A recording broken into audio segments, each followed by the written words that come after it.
আসসালামু আলাইকুম। আজকে আমি গিয়েছিলাম মানে এক ভাইয়ের খামার দেখতে। সেখানে বতকের খামার দিছে সে। তো আমি ওখানে গেলাম। যাওয়ার পর দেখি যে সে বতকগুলোকে নিয়ে আসলো আর কি।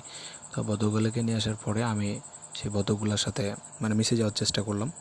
তো বতকগুলোকে খাওয়ানোর চেষ্টা করতেছি আর কি। যখন আমি বতকগুলোকে খাবার দিতে গেলাম তখন সেই বতকগুলো আমার কাছে আর কি চলে আসতেছে। তো বতকগুলোকে সেই ছোট দেখছিলাম, এখন অনেক বড় হয়ে গেছে। তো এই ২ মাসের ভিতরে অনেক বড়ই হয়েছে আর কি বতকগুলো, ওজন এবং বাড়ছে, ওজন অনেকটা বাড়ছে আর কি, বৃদ্ধি হয়েছে। তো যা দেখলাম আমি ভাইকে জিজ্ঞেস করলাম যে ভাই আপনি বতক কতটি নিয়েছিলেন, এখন কতটি আছে? তো বতক বলতেছে আমি ৩৫০ নিয়েছিলাম, এখন ১০টা কম বেশি আর কি, এরকম আর কি ৩৪০ প্লাস এরকম বা এই কাছাকাছি আর কি আছে। তো আমি বলছি এখান থেকে কেমন লাভ লস আর কি প্রফিট আসে?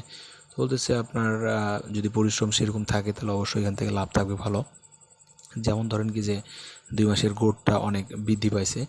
তো তারা শামুক খাওয়াচ্ছে এবং মাছ পোকা পাখি ওগুলো খেয়ে অনেক বড় হয়েছে, যেহেতু বিলে চাষ করে আর কি। তো এখন এখানে বলছে যে আরও ২ মাস থাকলে এরকম